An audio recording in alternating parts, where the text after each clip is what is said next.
Assalamualaikum warahmatullahi wabarakatuh. Perkenalkan, nama saya Juwita Febriani, NIM 191020105 semester 5, kelas 5B2 dari Prodi S1 Ilmu Keperawatan, Fakultas Ilmu Kesehatan, Universitas Aisyah Yogyakarta. Di sini saya akan melakukan evaluasi keperawatan anak 2 dengan metode Q&A dengan topik perawatan sistostatika. Yang pertama, pertanyaannya tentang obat sitostatika. Apa sih obat sitostatika itu? Sitostatika mengacu pada komponen seluler atau obat yang mampu menghambat pertumbuhan sel. Umumnya digunakan dalam kemoterapi kanker, pengobatan penyakit kulit, dan pengobatan infeksi tertentu. Kemoterapi merupakan bentuk pengobatan kanker yang paling banyak digunakan saat ini. Kemoterapi dilakukan dengan menggunakan obat sitostatika. Obat sitostatika adalah obat-obat yang digunakan untuk membunuh atau memperlambat pertumbuhan sel-sel kanker. Pertanyaan yang kedua tentang obat sitostatika dan efek sampingnya. Apa saja jenis-jenis obat sitostatika?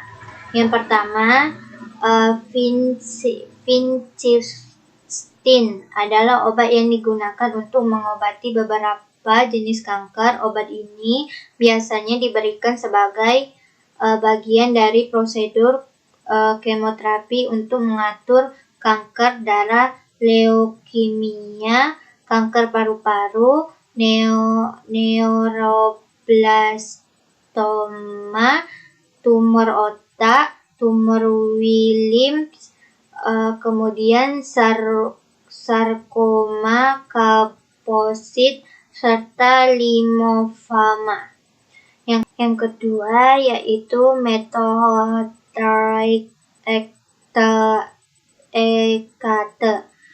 adalah obat untuk mengatur kanker seperti kanker payudara, leukemia, kanker tulang, limfoma, atau myositis.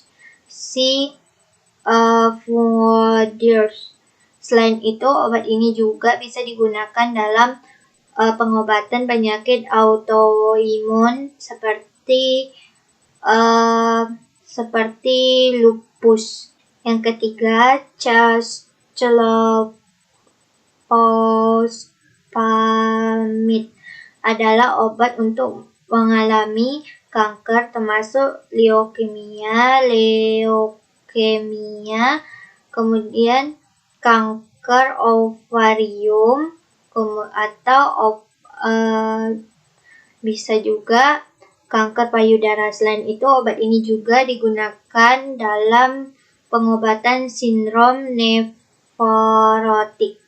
Yang keempat yaitu mercaptolin atau mercaptolin merupakan agen antiinflamatif yang diindikasikan untuk terapi aktioleupoblasi leukemia.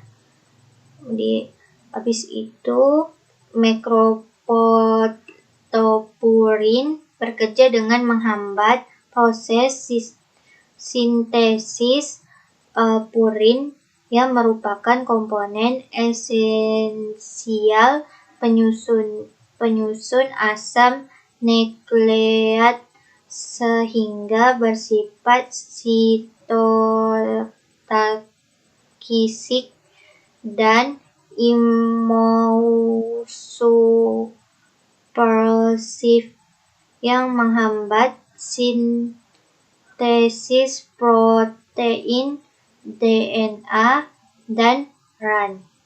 Kemudian yang kelima, asparginase atau dikenal dengan nama lain Kideroles atau Erwinal La Asparaginese atau Erwina. Kemudian La Asparagine adalah enzim yang kemudian dimanfaatkan sebagai bahan pembuatan makanan atau obat. Asparaginase adalah obat anti-oplastik yang digunakan dalam terapi kombinasi untuk pasien leukemia limfoblastik akut. Kemudian asparaginetik mengkatalisis asparagin yang dilakukan untuk sintesis DNA dan protein menjadi La-asparatat dan amani. Hal ini akan menyebabkan kematian sel leukemia. Yang keenam, Clotarbin adalah salah satu jenis obat anti-neoplatif antimetabolik yang digunakan sebagai terapi leukemia mieloblastik akut dan mengitis leukemik. Clotarbin merupakan jenis obat kemoterapi yang bekerja dengan memperlambat atau menghentikan pertumbuhan sel kanker dengan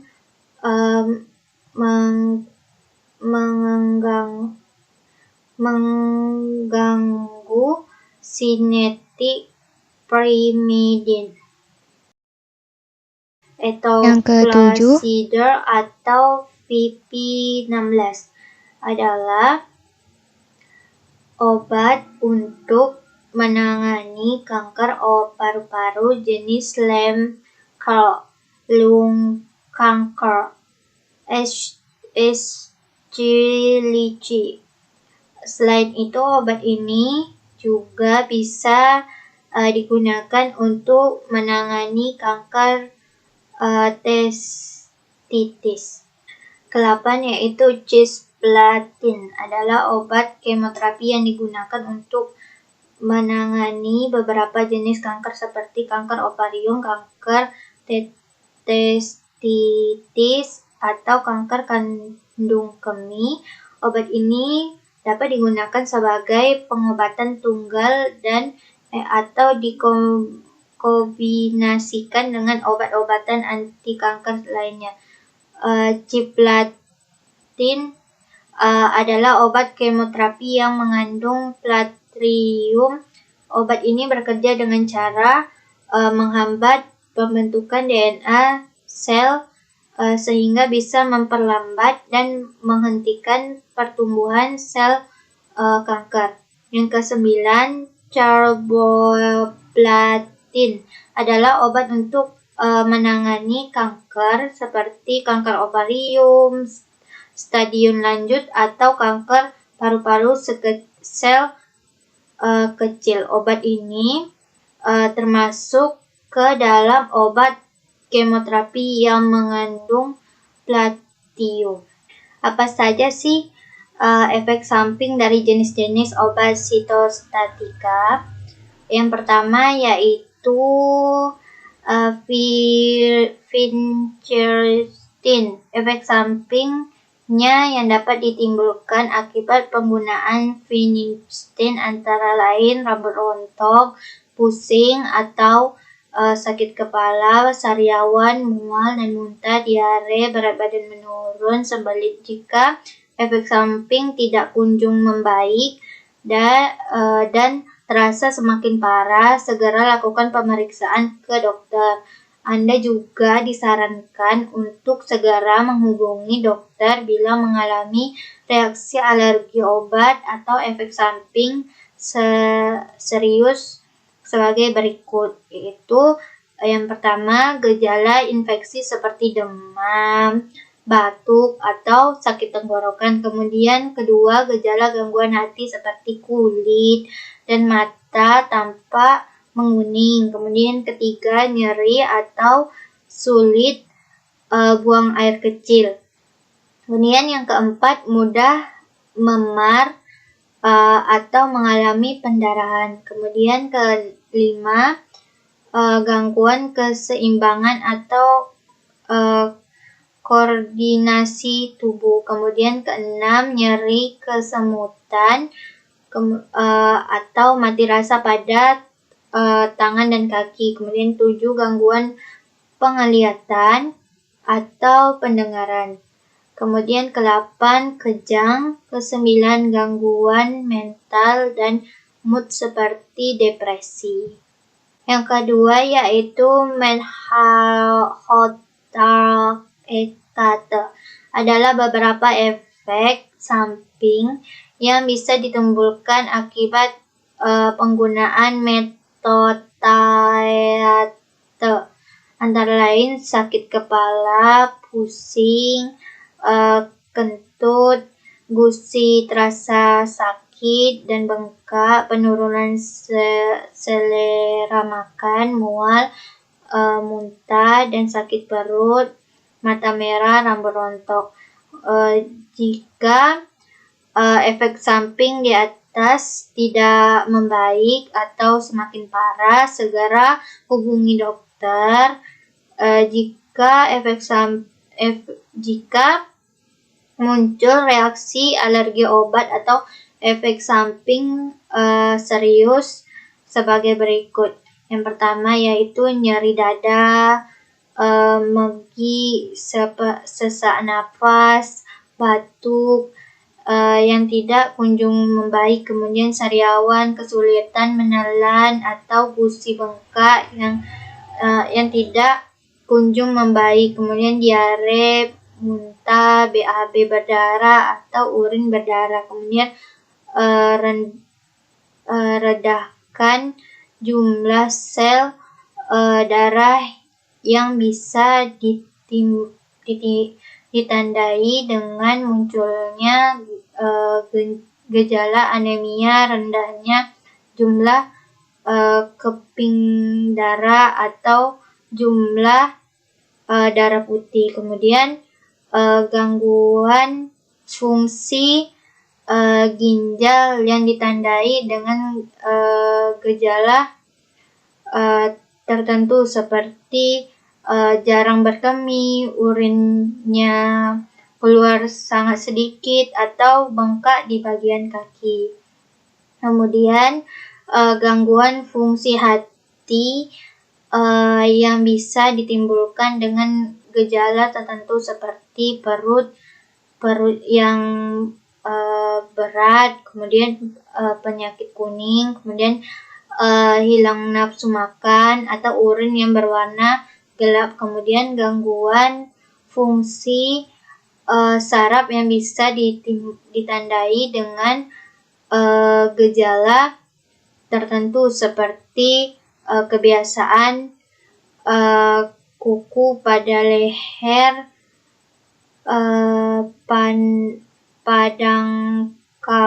pandangan kabur, kemudian gangguan pergerakan, kemudian kejang atau gelisah. Kemudian ke-8, munculnya sindrom Lysis-Tremor yang bisa ditandai dengan gejala berupa lelah, lemas, kram, otot, mual, muntah, jantung berdebar-debar, kemudian bradikardia atau kesemutan. Kemudian yang ketiga, chelapalspremide berupa efek samping yang mungkin muncul setelah menggunakan obat ini, yaitu mual atau muntah, diare, sakit perut,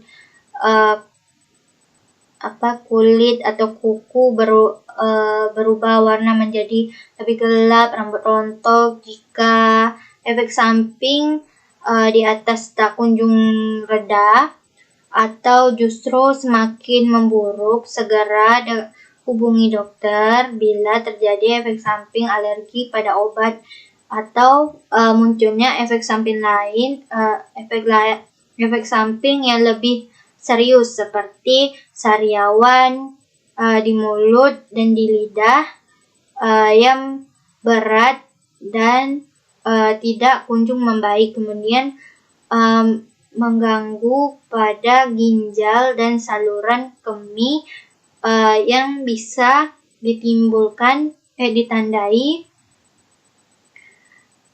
dengan gejala berupa sulit atau tidak bisa buang air kecil, atau urin yang keluar sedikit atau sangat jarang berkemih. Kemudian kerusakan jantung atau penyakit jantung yang bisa ditandai dengan bengkak pada tungkai, detak jantung tidak teratur, sesak napas atau nyeri dada. Kemudian anemia yang bisa ditandai dengan lemas, letih, lesu, dan kulit pucat. Kemudian penyakit infeksi yang bisa ditandai dengan demam atau sakit tenggorokan yang tidak kunjung membaik. Kemudian mudah memar, BAB berdarah atau BAB hitam, nyeri perutnya berat,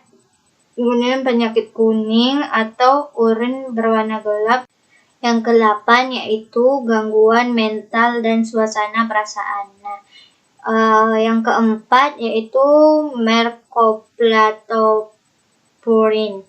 Efek samping yang tidak diinginkan dari penggunaan merkoplatopurine bisa terjadi pada berbagai sistem efek samping.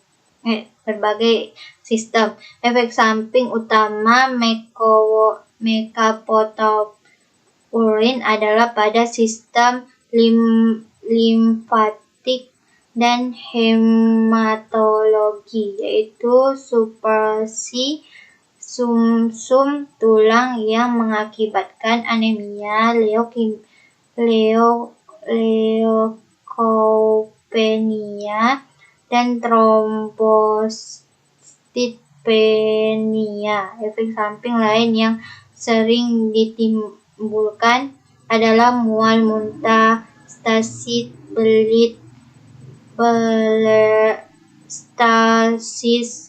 beliler, dan hepatotoxis indolent. Hepatotoxis lebih sering terjadi saat pemberian merkoplatopurine melebihi dosis rekomendasi, yaitu 2,5 gram per hari. Yang kelima yaitu asparginase. Adapun efek samping berikut, yaitu yang pertama hiperglikemia, kadar transaminase abnormal, hipobilirubinemia, reaksi lokal, mual, muntah, perut tidak nyaman, diare, demam, ruam, dyspnea, bronkospasme, urticaria, hipotensi, edema laring, kemudian perubahan lipid darah dan kolesterol, hipolabuminemia,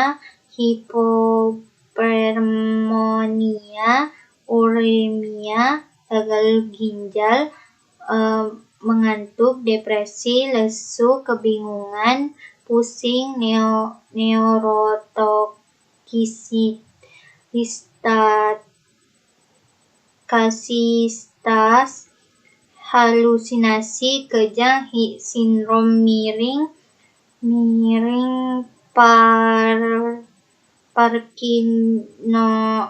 Parkinson, jarang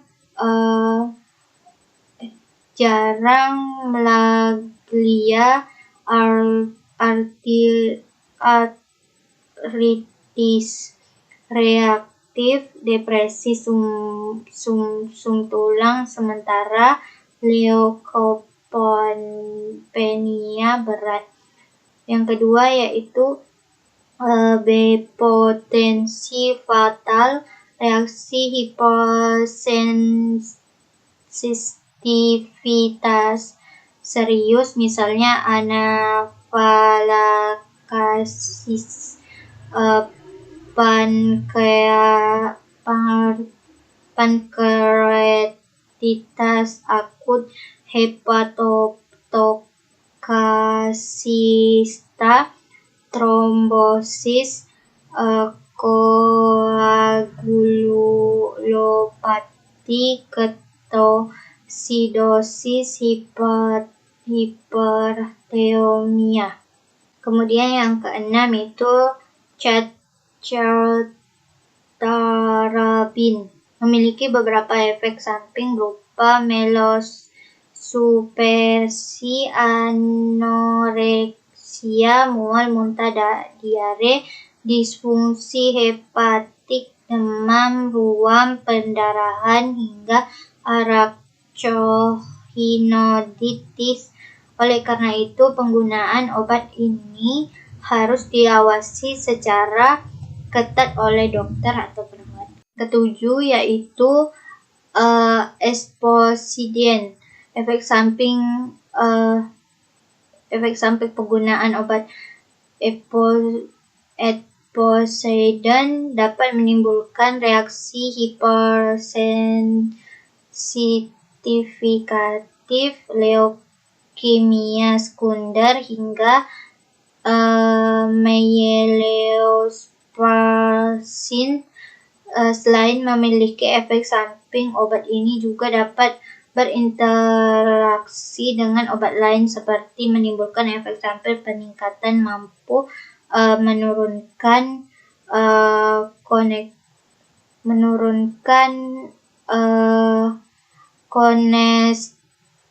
konsentrasi dan metabolisme obat.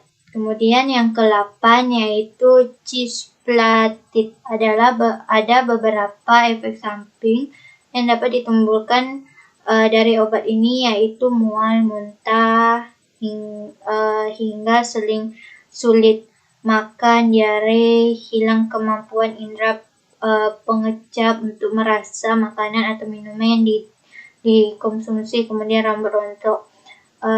Kemudian jika efek samping di atas tidak membaik atau semakin memburuk, segera temui dokter atau perawat jika terjadinya reaksi alergi obat atau efek samping serius seperti mudah memar, mimisan yang semakin sering dan sulit berhenti atau gusi berdarah, kemudian rasa sakit, kemudian kemerahan atau bengkak pada area kulit yang disuntik, kemudian sakit di belakang mata, kemudian pandangan buruk atau buta, sakit kepala, kejang atau gangguan mental dan suasana perasaan. Kemudian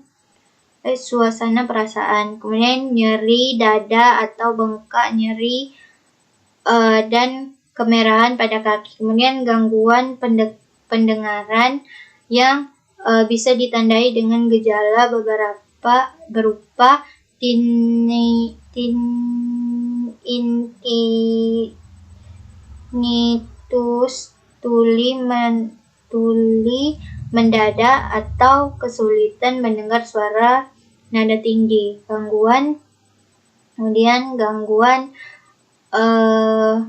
Gangguan fungsi ginjal yang bisa ditandai dengan gejala berupa bengkak di kaki, jumlah urin yang sangat sedikit atau jarang buang air kecil. Kemudian ke-8 yaitu penyakit akibat rendahnya jumlah sel darah putih yang bisa ditandai dengan gejala berupa sakit tenggorokan, kemudian demam, batuk, atau sariawan. Kemudian 9, gangguan fungsi sistem saraf yang bisa ditandai dengan gejala berupa berkurangnya refleks, munculnya rasa terbakar, kesemutan, atau mati rasa pada bagian kaki dan tangan. Yang ke-9 yaitu carboplatine berupa punya beberapa efek samping bisa terjadi setelah meminum obat ini, seperti sakit perut, nyeri atau tidak enak badan, mual, muntah, kemudian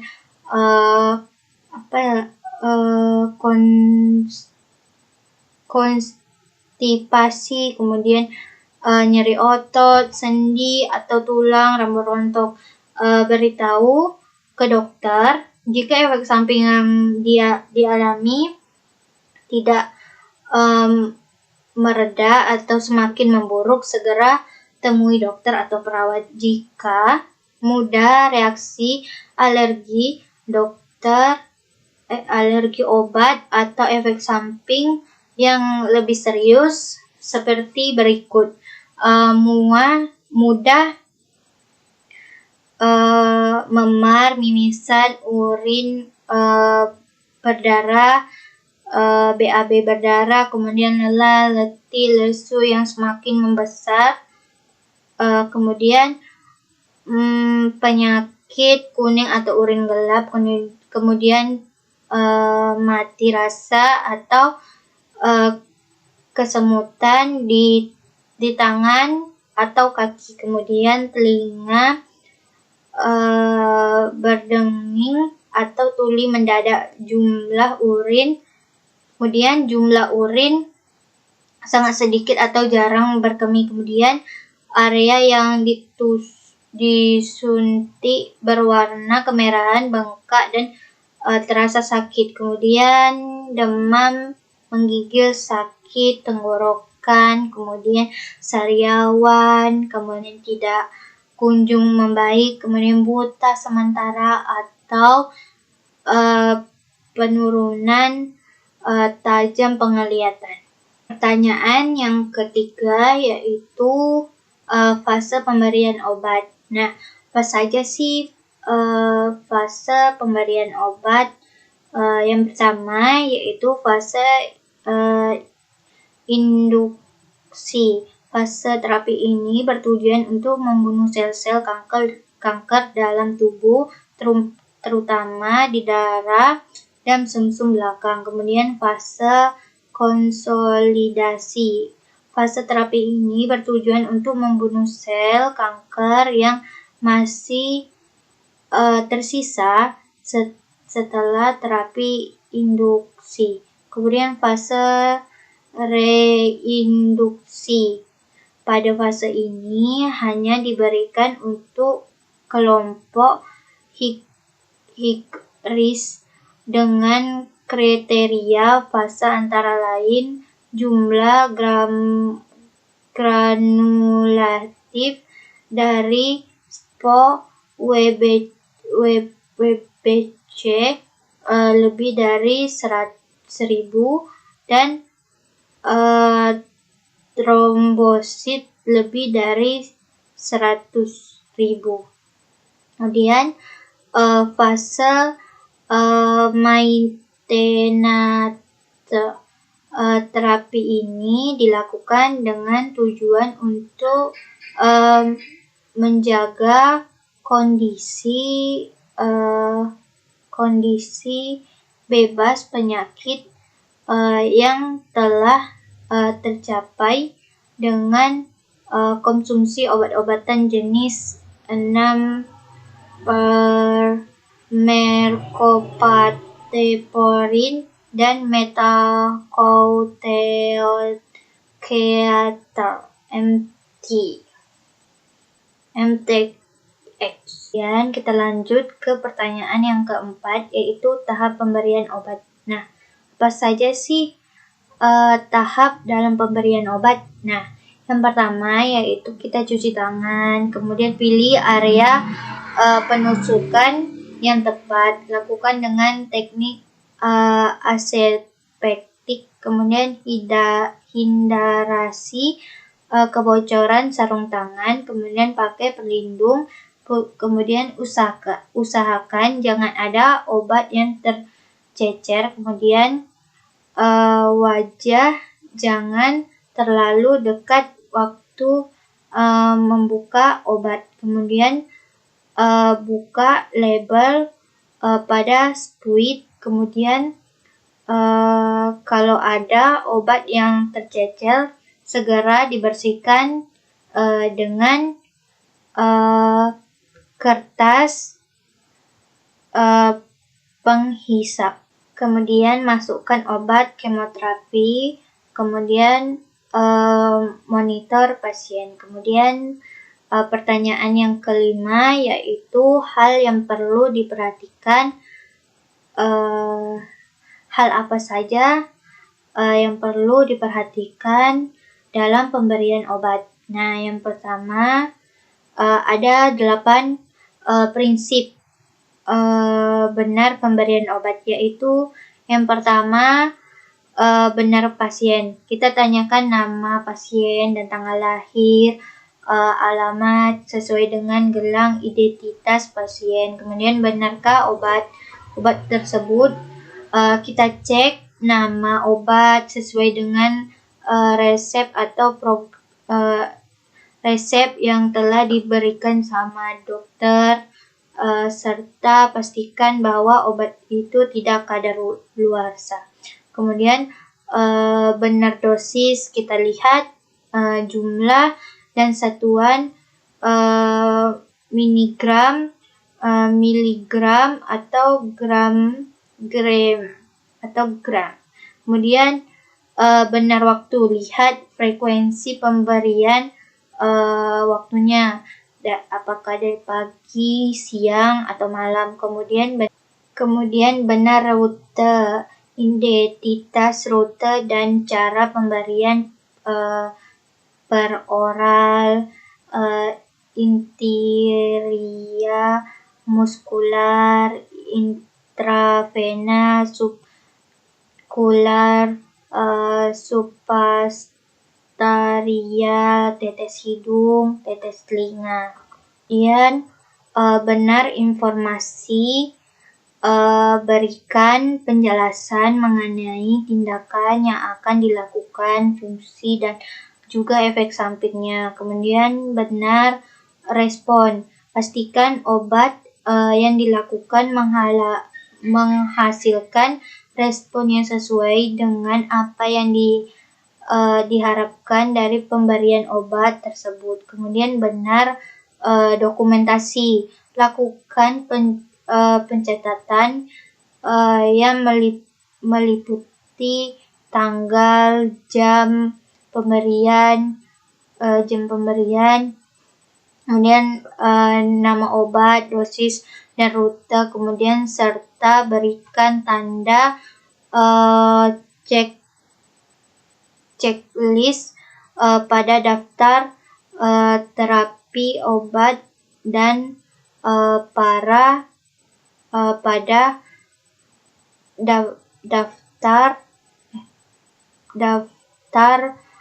pada kolom yang sudah disediakan. Yang keenam tentang edukasi pada orang tua atau pasien. Nah, jelaskan hal penting yang paling diperhatikan kepada orang tua atau pasien. Nah, jawabannya, hal yang penting yang perlu diperhatikan yaitu yang pertama, ditempatkan di ruangan isolasi. Yang kedua, penunggu disediakan perlengkapan baju khusus, masker, dan topi. Kemudian yang ketiga, melakukan tindakan dengan teknik aseptik. Kemudian melakukan pendidikan kesehatan pada keluarga. Kemudian yang kelima, bila mungkin alat makan, alat medis yang telah disediakan. Kemudian ada juga lagi, bagaimana sih edukasi kepada orang tua atau pasien. Nah, jelaskan tujuan, efek samping pada saat pemberian obat, sitostatika, agar tidak terjadinya kesalahpahaman antara perawat dengan keluarga. Pertanyaan yang ketujuh yaitu penanganan terhadap gejala pas-kemo.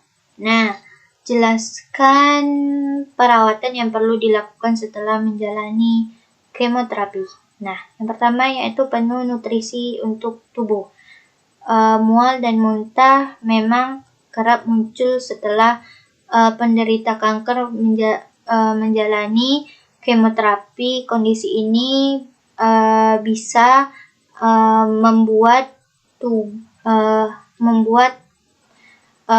tak bertenaga, kelelahan, hingga mengalami penurunan berat badan. Oleh karena itu, tetap berupaya memenuhi nutrisi agar tubuh tetap bugar sehingga dapat meningkatkan kualitas tubuh. Yang kedua yaitu cukup kebutuhan air. Nah, tak hanya makanannya. Yang kedua yaitu cukupi kebutuhan air putih. Tak hanya makanan, pasien pun perlu mencukupi kebutuhan air putih sehingga langkah perawatan setelah kemoterapi minum air putih setidaknya 6-8 gelas sehari. Hal ini dapat membuat mengatasi masalah sembelit dan mulut kering atau tidak mengganti cairan tubuh yang hilang akibat diare. Kemudian yang ketiga yaitu beristirahat dan tidur yang cukup. Efek samping setelah kemoterapi seringkali menyebabkan pasien kesulitan tidur atau insomnia sehingga tubuh pasien menjadi tidak bugar. Oleh karena itu, beristirahat dan tidur cukup bisa menjadi salah satu bentuk perawatan setelah kemoterapi yang perlu dilakukan. Nah, bagaimana sih penanganan terhadap gejala post-kemoterapi yang umumnya terjadi pada tubuh setelah menjalani kemoterapi, seperti rambut kita jadi rontok, kemudian muncul nyeri, nafsu makan menurun, mual dan muntah, sesak napas, kelainan detak jantung, pendarahan hingga sulit tidur. Efek samping dari kemoterapi tersebut biasanya akan segera hilang setelah pengobatan selesai. Jarang menimbulkan dampak yang berbahaya bagi kesehatan tubuh pasien yang baru mengalami kemoterapi. Sebaiknya hindari pasien yang bisa menularkan infeksi, meningkatkan resiko Infeksi biasanya menjadi salah satu efek samping dari kemoterapi. Sekian, terima kasih. Terlebih dan terkurang saya mohon maaf. Saya akhiri dengan wassalamualaikum warahmatullahi wabarakatuh.